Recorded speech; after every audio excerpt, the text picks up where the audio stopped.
Thank you for joining me for another Quick Hits conversation. I'm Dr. Robyn. I'm a concierge high-performance psychologist providing luxury-level support to executives, entrepreneurs, celebrities, and athletes.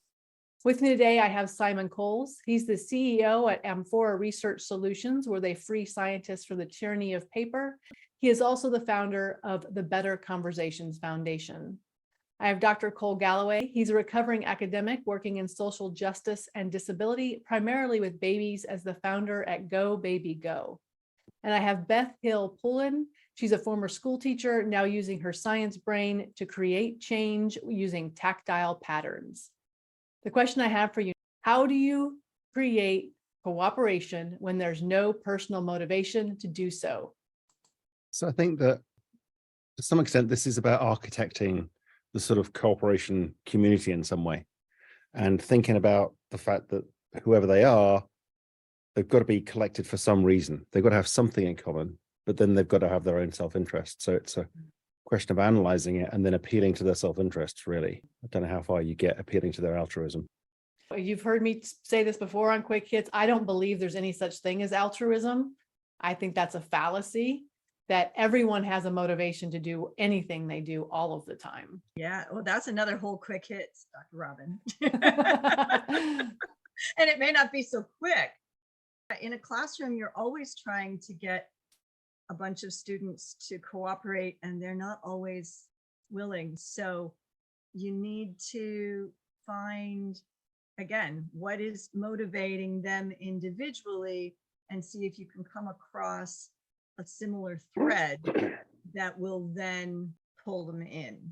More carrot than stick. Yeah, Cole, I know you deal with this a lot. I do deal with this a lot, and half the groups that I work with as a community organizer are on my side of the fence, and we're all aligned. And the other side is unfortunately the powerful ones that have no reason to align, and their personal motivations are known, but they're not going to cooperate. And so the only way that I know that you can move forward is kind of taking both Simon and Beth's tact and take a look at your infrastructure.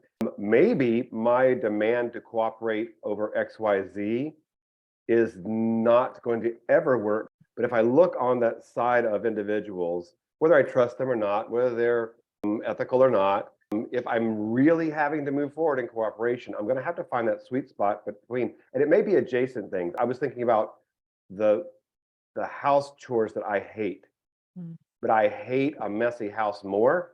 So good Lord, I'll get in there and do 1,000 dishes every day the rest of my life, because the alternative, it's not this way or the highway. It's this thing we could do cooperatively, but it's also anything else we could do. I'm in academics too, in university setting, and oftentimes it's let's cooperate around a jackass mission that nobody's ever going to buy into, and then we'll bludgeon you until you get in line. It never works. Never works. So power and the stick is much less useful than sitting back and being creative and trying to construct something where people can see their interests. We've talked about finding motivation. What does it look like to investigate someone else's motivation to try and find those adjacent things? Conversation. Better Conversations has taught me that I need to look at my own state, and I also need to look at the context. And back again, your question was worded as if I want you all to cooperate, or is it that we need to cooperate? If I'm wanting this all to cooperate, I might want to try to regulate that power in an educational view like Beth has, because we're all working together, aren't we? Shouldn't we? Why are we here? Like Simon says, why did we come here today? But I think that's the salesmanship. If you look at a good project manager, especially in, say, a large company where incentives may not be aligned, they get to understand the person that's in front of them, understand their motivations, and figure out a way of positioning whatever they want to have happen as being in that person's interest. Yes, understanding the other person. Isn't that almost always the root of the issue? I don't want half of this, I just want your half. All those interpersonal things.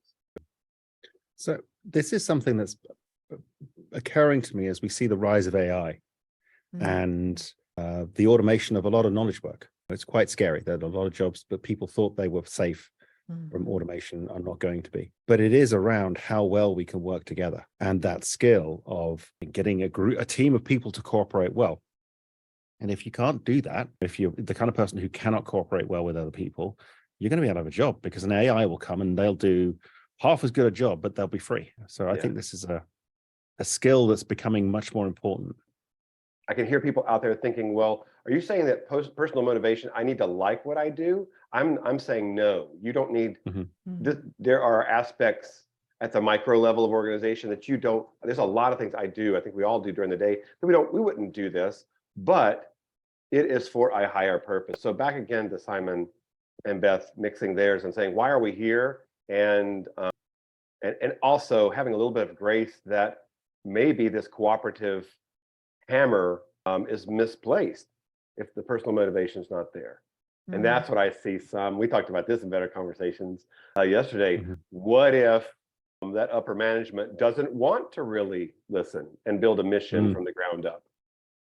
Yeah, find that other job, let AI do that, and you go do maybe your own thing. Maybe take a page out of Robyn's book and do your own thing if you get frustrated with a cooperative personal motivation conflict. How can we get everybody to understand why it is that there needs to be cooperation in the first place, and how much better it will be if we cooperate? If we're going to go from an elementary standpoint, red pajamas, blue pajamas, we can cooperate.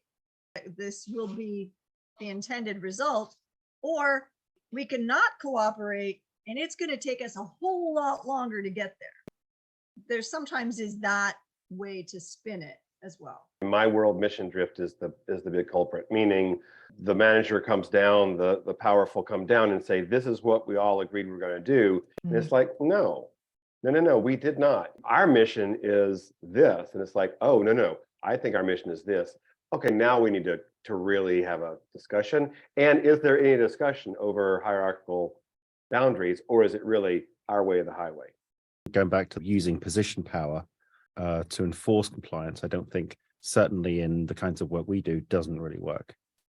Boy, it feels like to some people it does. Somehow, I was on a call where a higher up called a female employee darling in a meeting. Oh. And the whole Zoom went, what?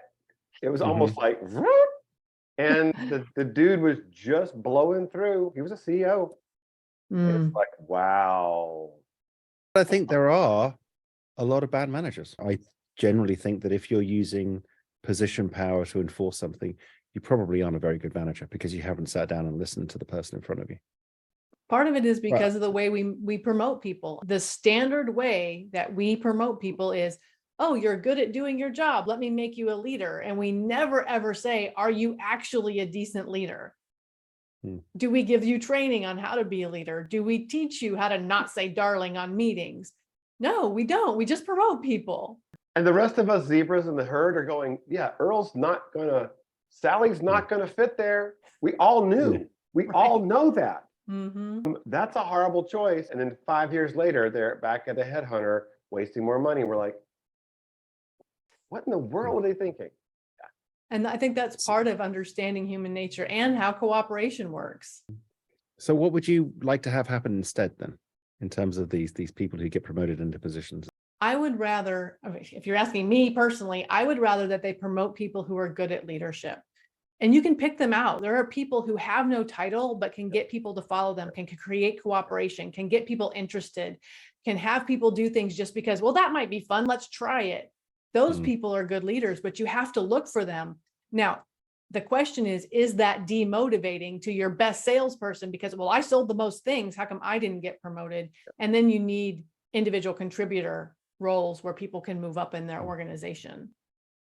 Well, in collective action, you recognize that everybody has leadership potential in different areas, and you're cultivating and trying to recognize.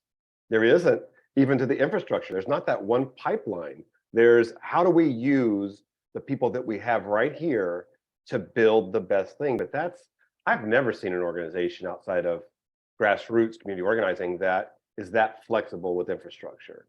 Well, it's interesting how a conversation about cooperation has morphed into leadership. And I do feel like they go together very, very closely. So that is our 10 minutes. I'm going to cut us off there. Thank you so much for having this conversation with me, and I look forward to speaking to each of you again really soon.